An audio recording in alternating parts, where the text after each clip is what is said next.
Hi, friends. Welcome to another episode of That Sounds Fun. I'm your host, Annie F. Downs. I want to tell you why you're hearing from us on a day you're not used to hearing from us. As you know, we have a community called the Single Purpose League, where we are really actively serving and partnering with unmarried friends and trying to be a resource for them. And not only in community, but in content and in conversation. Every month, we have a podcast episode that is uniquely for our Single Purpose League. And the big question we're asking in Single Purpose League is, what is my single purpose and what is my purpose while I'm single? And today, live, as I'm talking to you just minutes ago, Katy Boatman, who helps run our Single Purpose League, and I had a conversation about how you find your purpose and what it looks like to live in your purpose while you're single. Normally, we save this just for our friends in Single Purpose League. It's one of the advantages is we get to have a little bit deeper, more vulnerable, more intimate conversations with that community. But this one just felt a little different. And so afterwards, when we finished, we talked through a couple of things. We are editing out of this version of the conversation. Our friends in Single Purpose League will get the full version. We've edited out a couple of pieces here. But we want you to hear this conversation. We want you to hear and be able to share with your unmarried friends who are also walking a faith life of trying to live in their purpose and hold the tension of not having everything that they want, particularly not being married, if that is their desire. How do we live in our purpose in the middle of that? And so we wanted to share this with you and share this with the single friends in our lives who are not in Single Purpose League yet. And so this is a version of the conversation that Katy and I just had for our Single Purpose League members about how you find and live in your purpose. Yeah. Okay, so what have you learned in the last 6 months? I mean, you are in Single Purpose League every day of the work week. Right. You are in Single Purpose League every day. You know a lot of these people by name and by story. What are you learning and what have you learned from us hosting this community for the last half of a year? Yeah. So much, honestly. I mean, I think the thing that stuck out to me the most, and I know I've said this to you, is like, it feels like community is the thing we're all craving more than anything. Yeah, that's like, right. You and I could talk every day and record something every day, and it would still be that people want connection. Yes. And so... Which was a surprise to us, honestly. Yes. Yeah. We were like, oh, let's just put some content out there, you know? Because most of the groups I'm in like this, for whether it's a Patreon or a Substack or a community, I mostly am going there for content. Mm-hmm. But then what we have realized and what you've seen really profoundly and what we are glad for is people are like, yeah, we love the content, but what we actually were hoping and what we have seen this become is we wanted friends who understood where we were. Right. And that's been incredible. Yeah, for sure. So it's been really interesting to see like so many people meeting up in their cities, going to baseball games, going to lunch, and just wanting more of that and more of that opportunity. And so I think that's where my wheels are always turning and yours too, of like, okay, how do we equip y'all to do that? And what has also stuck out to me, and this is kind of like a duh moment, but like, I just am always reminded how hard this is too. And maybe that's like, just like the week that I'm having. I don't know. Like maybe that's just where I am today. But I'm like, the single life has so many things that I love about it. And it has so many things that are hard and frustrating and feel like lonely. And I think getting to hear everyone's stories in Single Purpose League and hearing what they're praying for and hearing what they're sharing with each other in the chat is a reminder of like, this is really hard. And therefore, like, I feel, more excited to lean in and try to help one another. But like, we're all walking a road that's not easy. Yeah. Why does that feel so profound to you today? I mean, think, you don't have to like spill all your beans, but I'm curious why, because I think the ebb and flow is really important to people. Yeah. I don't know. I'm not really sure. I think it's one of those things that I've been like, why do I feel different this week about right. like the loneliness of singleness, dating, yada, yada. And I'm not really sure I have the answer. Yeah. I think it's just, again, one of those like roller coaster moments of it, because next week I'll probably will be like, this is the best. Don't mess up my schedule. I'm like loving life. Yeah. So yeah, I don't know. I don't think I have a great answer to it yet.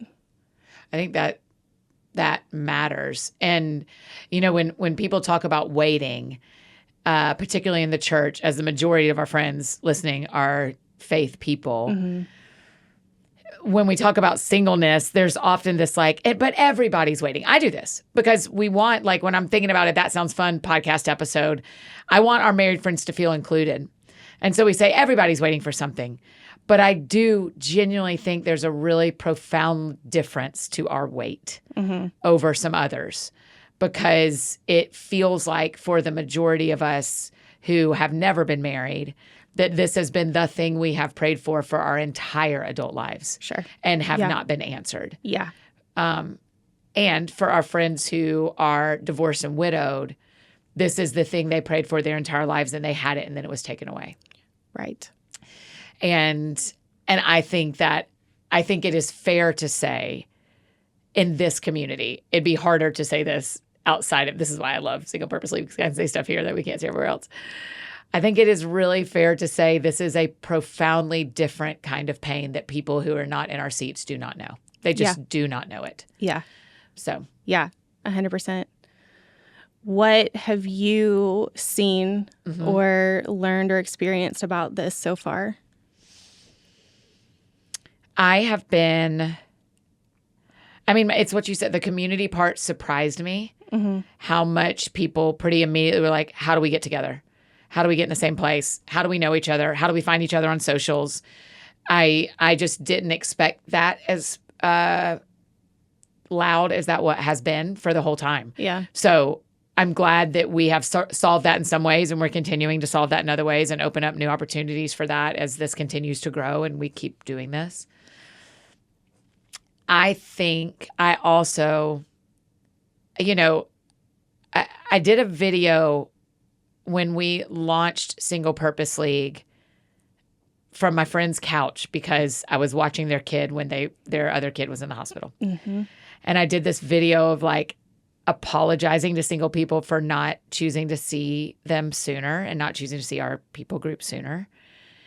And I have just felt this real invitation from God to be there is a reason this is the right time for this. Yes, I still feel that a lot of my own pain kept me from stepping into leading a community like this sooner. And also one thing, as we're listening to people, as we're getting conversations, as we're getting feedback from people inside SPL and outside SPL, I keep having these moments of going man, this is not accidental. This is really purposeful right now. Yeah, I agree with you. Because when I think back about just how this all came about, it was the Lord. I mean, It wasn't because you had been dreaming of talking about this for so long or whatever. It truly was God's nudging and the Holy Spirit's nudging in you of there's something that needs to be said here. And so I think that's also the same way that we feel as we move forward, of just this open-handedness of, okay, what do you want to do with us next, Yeah. And I kind of thought when we started this, I thought everyone who would join was someone who was wanting to get married, and that's not true. Right. We have a good size percentage of our SPL members who are I'm good. I just want to be in community with other people who are dealing with the same financial questions I'm asking, and the same relational questions I'm asking, and the same sex questions I'm asking, and the same family questions I'm asking. And I think when we started this, if I'm honest with you, I would have called success people being I met someone. And we have had some of that, which is really fun. I like when people share their dating stories. And we do want people who want to get married to find courage within our group to put themselves in places where that moves that ball forward in the ways that they can. Right. But I am really sensing that success in SPL is far more about people going man, I feel seen and cared for, and now I can do the thing I'm called to do. Yep. And for some of us, the thing we are called to do is put ourselves out there more in a dating way, and meet more people and get out of our house, because so many of us desire to be married. But the biggest win is this community being activated to go hard after the thing that they are uniquely called to do, that being single today allows them to do. Right. That being married would not allow them to do today. Yeah. While holding the same tension you are already expressed and that I feel of, but this is not what I want. I would still pick to share bills and to share a house and to share a life. Yeah. And that is not my current reality. Yeah. So holding both. For sure. Well, and it's interesting because I often think about like my purpose, like what I feel called to do. And gosh, I'm so teary today. But I feel so clear about it. And also I feel so clear that I want a partner in it. You know, like I want a ministry partner in it who feels as passionately as I do about the things that we're running after. Yeah. And like we're supporting each other in that. Yeah. So when we talk about like our purpose and our calling, it is like, how do we do this? How do we keep our eyes focused on Jesus and what he's put in front of us, and also continue to ask, like, can you bring someone in with me? Yes. And that's hard. You know, some days it's easy and some days it's hard. It can also just be a level of hard all the time. It's just different degrees of how hard it feels today. Yeah, for sure. I've been both on the side of like, I mean, I had a season where we were experiencing some pretty significant spiritual pushback for our work. And it was playing out pretty profoundly in my life. As the leader, that is going to be true. That's fine. Yeah. I'm not afraid. I have a sword tattoo on purpose. I know what I'm doing. Yeah. I have said in those seasons, I feel like it's asking a lot for someone to sign up for this with me. Yeah. And so I've said to the Lord a few times, you know what? Don't worry about it. This is too much to ask somebody to partner in. This is harder. This is too much to carry. Some guy ain't going to sign up for this. And often when I've expressed that to my mentor, Nancy, or to Pastor Kevin, or to my counselor, the pushback has been that the Lord never intends for us to carry stuff by ourselves. Yeah. No matter what the mantle is you have on you, no matter what your leadership is. And that would, if I don't get married, that is not why. Right.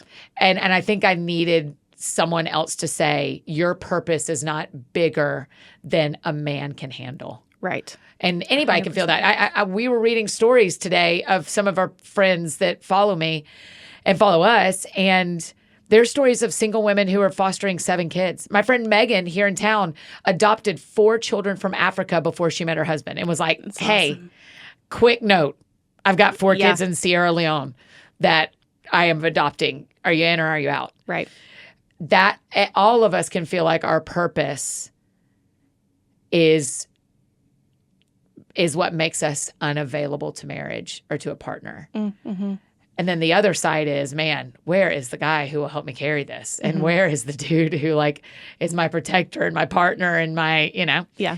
And so I'm with you on both of those sides, but I think it's important as we're talking about purpose to remind people your purpose doesn't, no matter your purpose, it does not exclude you from the opportunity for marriage. Totally. And I have felt that that's been one of the most, once the enemy stopped having power and telling me it was my body, the next thing he started telling me was, it's your purpose. Yeah.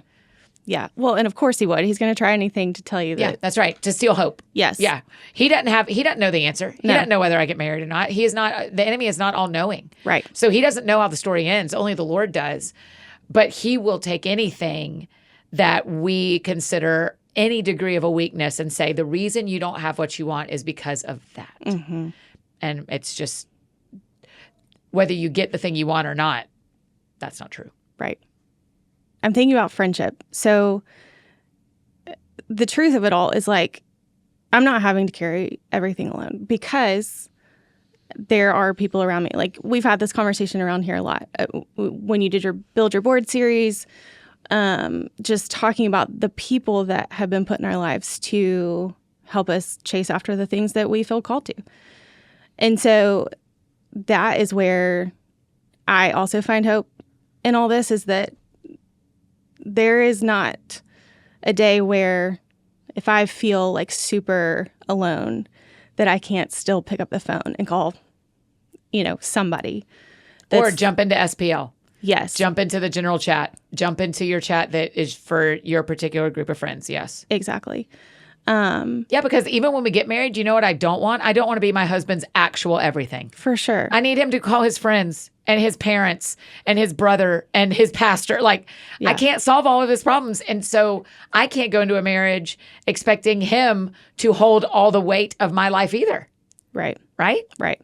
So we need our friends. What we're doing now is cultivating a wide community that can care for us while holding that there are things a husband and a spouse carries for us that friends can't.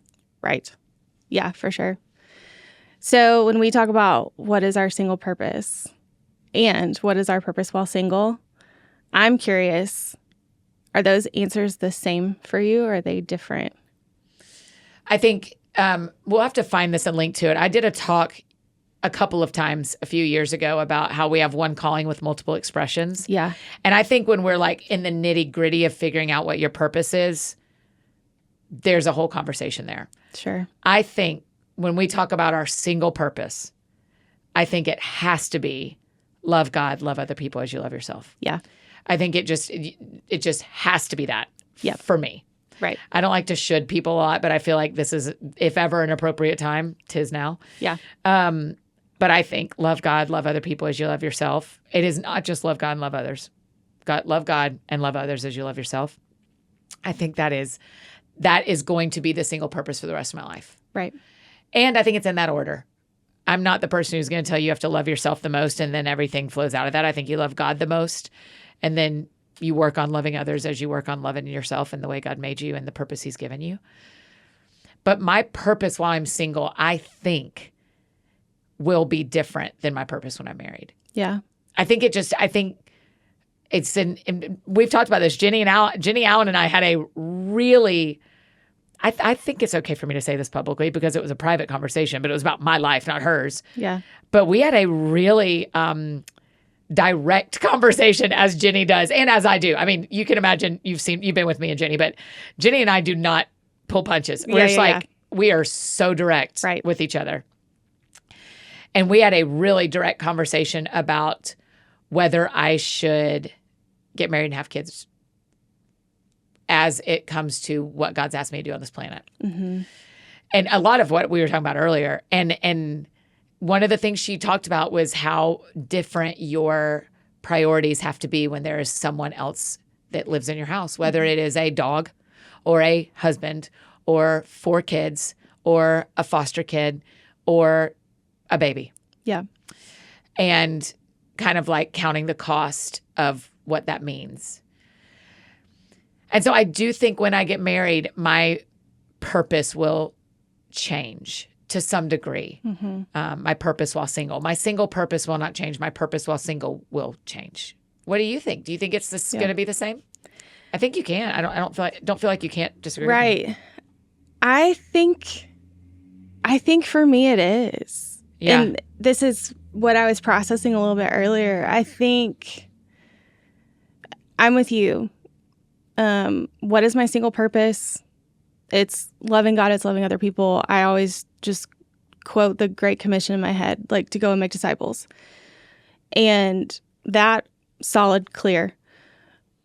So that doesn't change for me when I get married. And I know you're not saying that it does for you either, but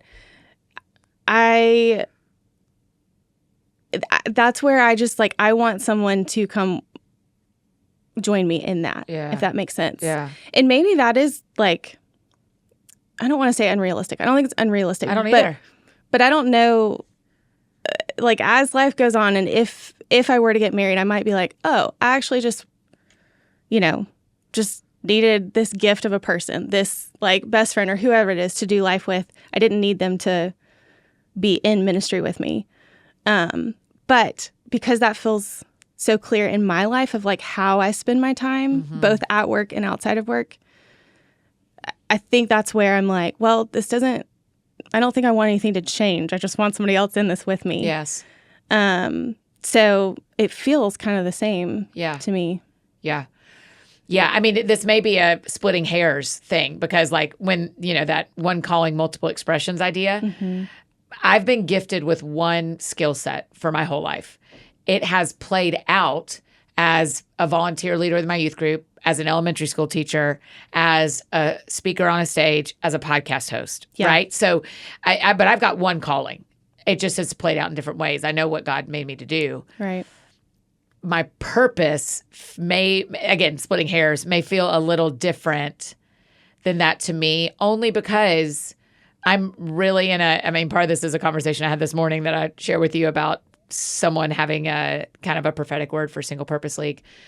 But between that and some other conversations we've been in lately, because my purpose right now while I'm single feels like, can we bridge the gap between pastors who don't understand singleness and beyond early 20s and singles who are longing to be seen by their church? Yeah. Because I feel profoundly called right now to bridge that gap. I'm curious if that shifts when I get married. Sure. Or if it doesn't, it may not. Right. But I think so because at the top of my purpose right now seems so deeply tied to my lack of marriedness, I'm curious if that will shift. Yeah. I mean, I know my schedule will shift. When I'm dating someone, my schedule shifts. Right. Right? I know my schedule will shift. I know my who I get to spend time with shifts. What happens to, hey, Lillian, thank you for fixing the curtain in the studio. It looks very good. Johnny, you do not have to cut that out. I want people to know that I appreciate Lillian fixing something. Go, Lils. An independent woman. Lils right. didn't need no man to come fix a curtain for her. Lils can fix anything. Independent woman, living her purpose in her single life. Sorry, Lils, I just outed your singleness. I just think it'll be really, things will change. Yeah. When we are no longer the center of our own world. Yeah. And I kind of am. I am the queen of my castle. Like, oh, sure. Yeah. I mean, the way that I like control my calendar, my time, like so intentionally, I'm like, I understand that to share my life with someone and maybe children would mean different things, I was sitting with a pastor last night who's married, has kids, been pastoring for a long time. And we were talking about the profound, what he is seeing in his church of single women, particularly the profound sadness of being unmarried and not having kids, while also trying to pursue, he pastors in a big urban city, right in the middle of a city that has a lot of women who are professionals in a day-to-day job outside of their home. And he was saying like how impressed he is watching these women who are like, just kick and tail at their job and, top of the org chart, like just going for it. And meanwhile, holding profound sadness. Yeah. And he was speaking about how that really deepens to him the power of their purpose. Oh, I thought that was really interesting. The idea of like, man, when you, and this is something that could be true of our married friends. When you live in your purpose through pain, it really brightens the color of your purpose. Yeah. It makes you more impactful in general. Yeah. Yeah. One of my friends just turned 40 and she did this like really beautiful post on Instagram about it. And she sent it to me before she posted and just was like, what do you think? And I was like, I literally have never heard you be this vulnerable, like publicly. And I'm super proud of you. But it was that exact thing of she's a leader of her organization. She is doing all these really fun things.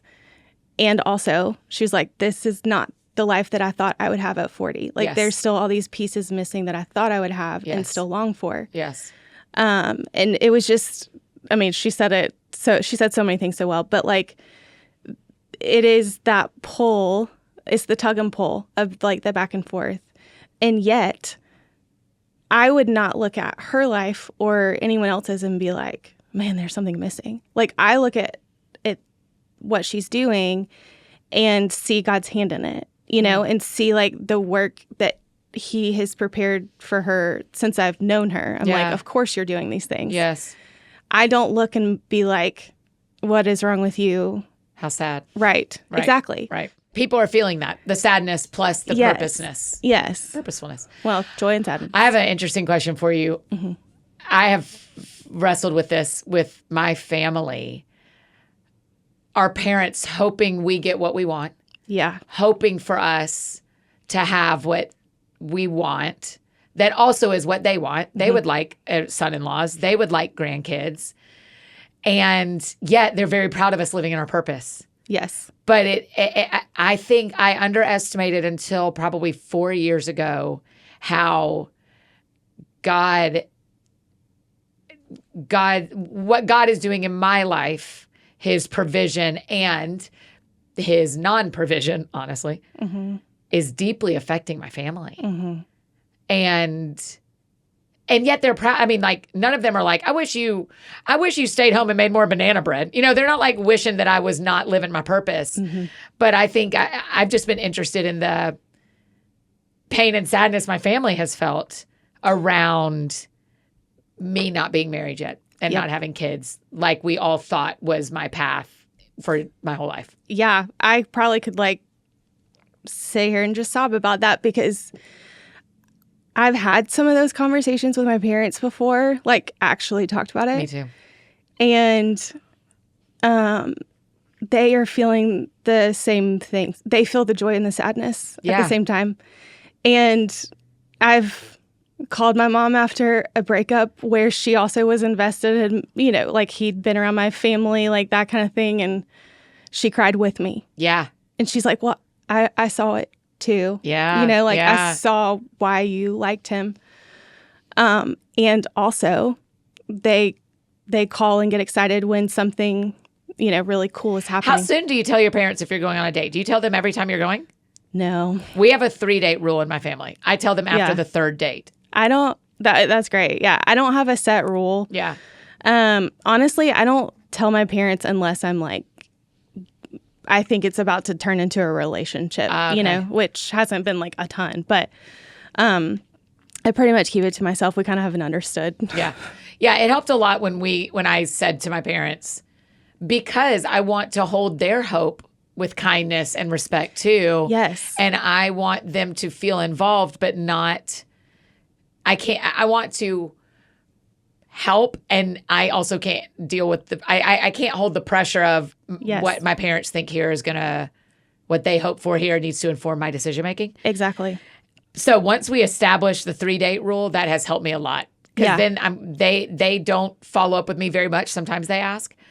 But more often than not, they are waiting to hear if I made it to 3 dates. Right. Yeah. Well, it's kind of the same reason why, like, the older I've gotten, the less people I tell if I'm going on a date. Because interesting. I have gotten tired of getting other people's hopes up or like getting people invested, you know?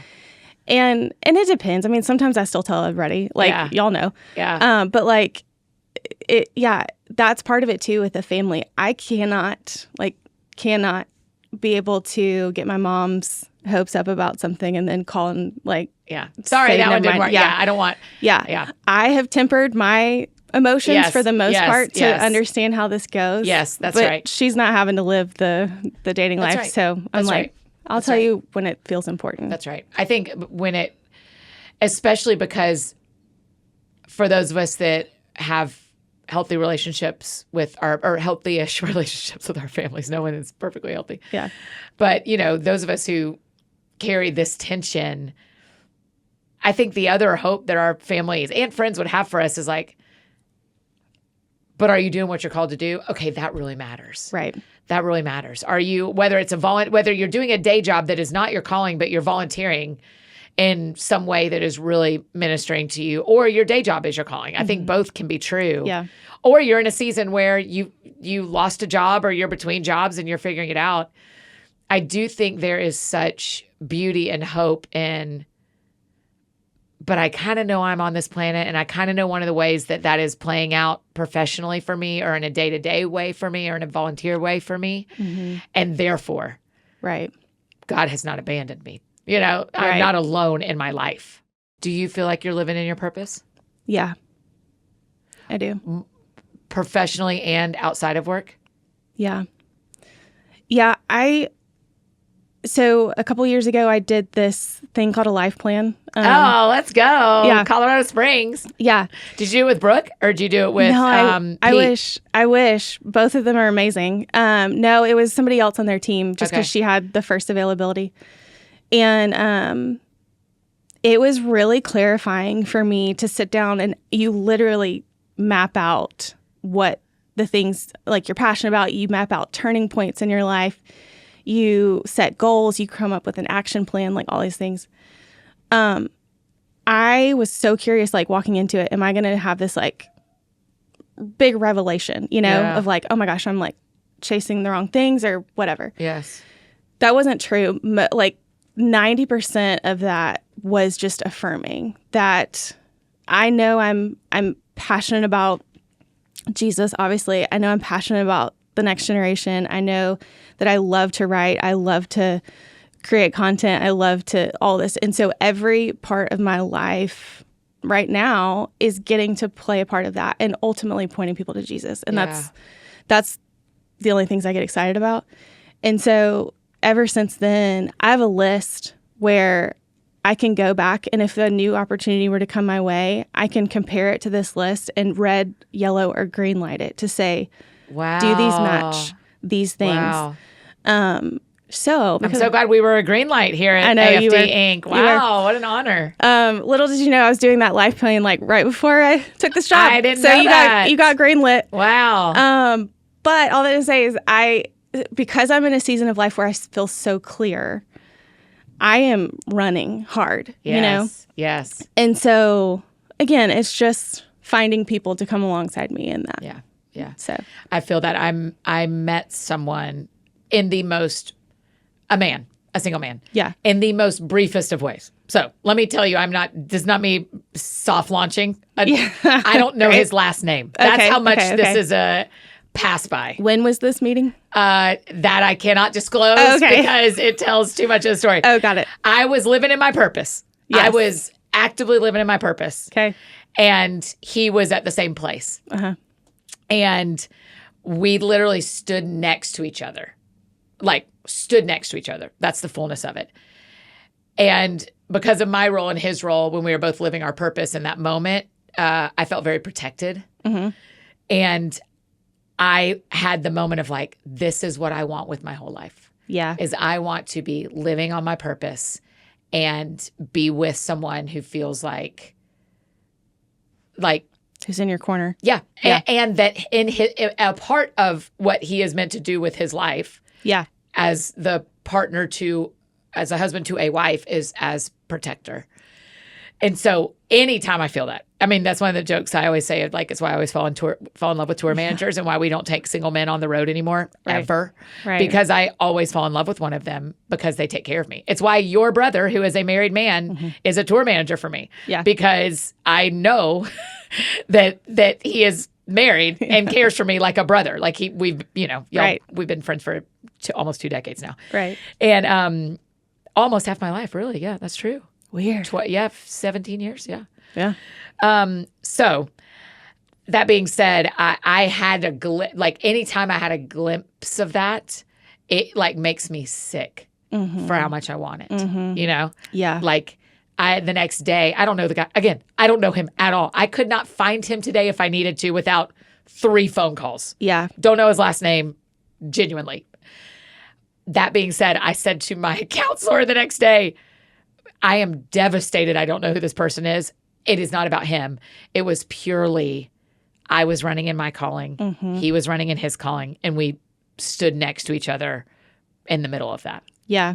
And that is what you and I, not everyone listening wants that. That's what you and I want. Sure. As someone who is running in their calling alongside us in some way. I don't need someone else who gets on a stage necessarily or another podcaster. Right. Yeah. Do I want to marry another podcaster? What a wild story that would be. Can't wait for that podcast I don't know to a single podcaster, but yeah.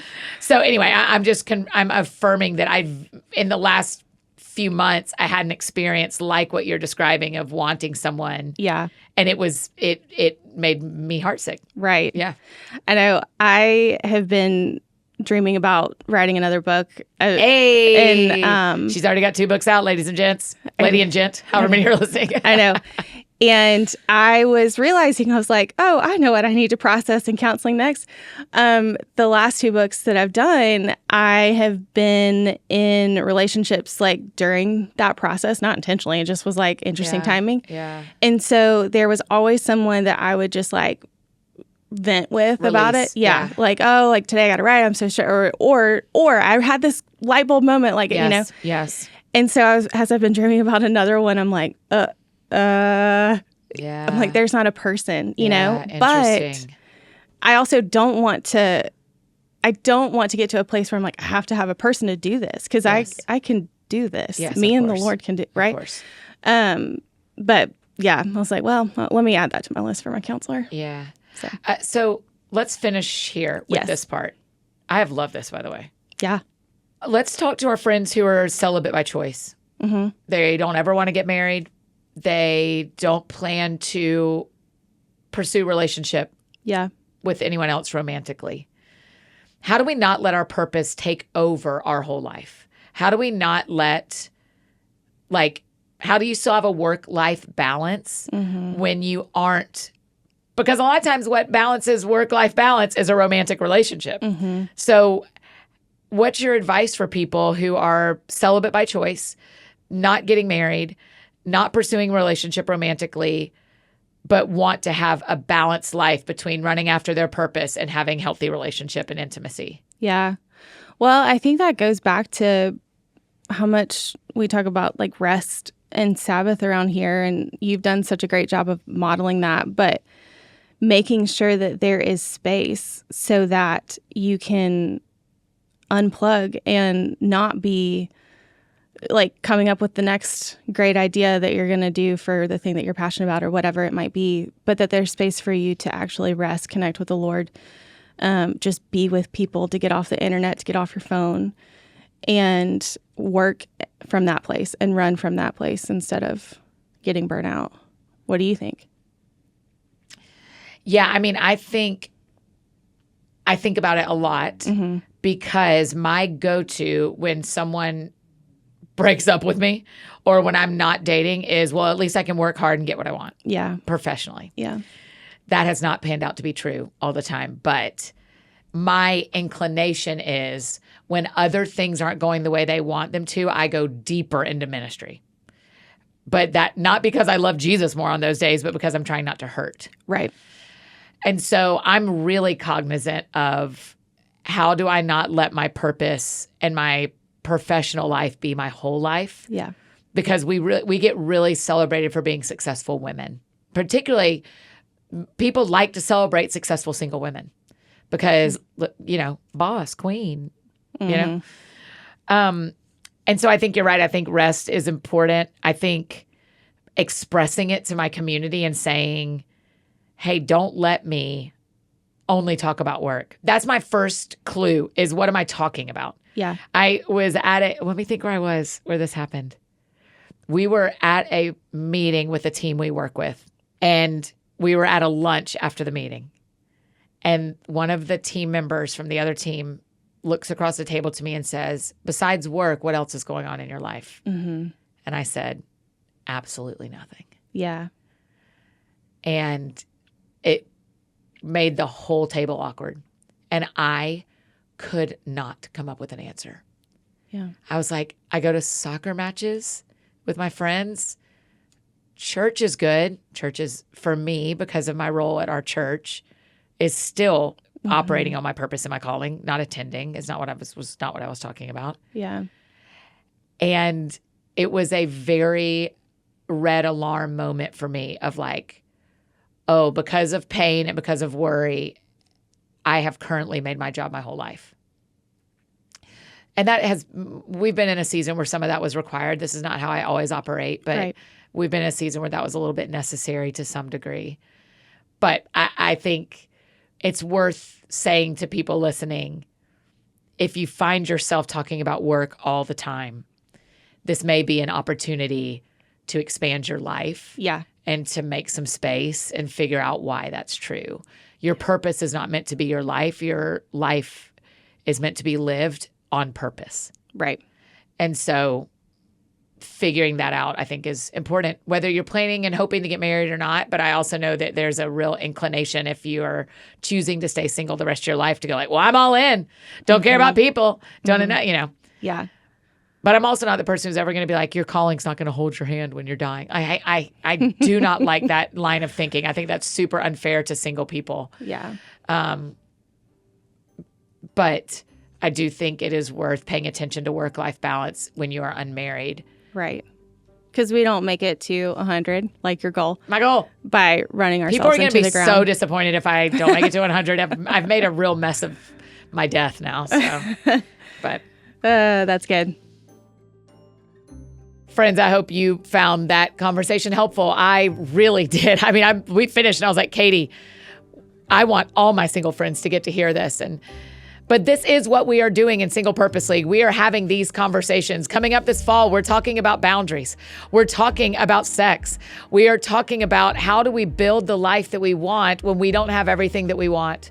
There are over 2,000 people already in Single Purpose League. We have got meetups happening. We have got a big event coming in December just for our Single Purpose League friends. If you are unmarried, whether you have never been married, whether you are divorced, whether you're widowed, we are mostly women, but there are some dudes in there. So dudes, you are welcome in Single Purpose League as well. We would love for you to be a part. You can just go to singlepurposeleague.com, and that is where you can learn more and join us, $7 a month, so that you know we're invested, you're invested, everyone there is invested in this community. We would just love for you to be a part. The window to join Single Purpose League will only be open for a little bit of time, and then we are going to close it in the fall so that everyone can get to know each other, so that we can celebrate Advent and our unique Advent series together this winter. And so this is your chance to join Single Purpose League. I have told Katy this before, but I've had a couple of DMs in the last couple of months of people being like, hey, I want in Single Purpose League and I can't get in. This is your chance. Join us as we really pursue what it looks like to live in our purpose while we are waiting and hoping for things that we do not yet have. For any of our unmarried friends, you are very, very welcome in Single Purpose League. Singlepurposeleague.com. We hope you'll join us.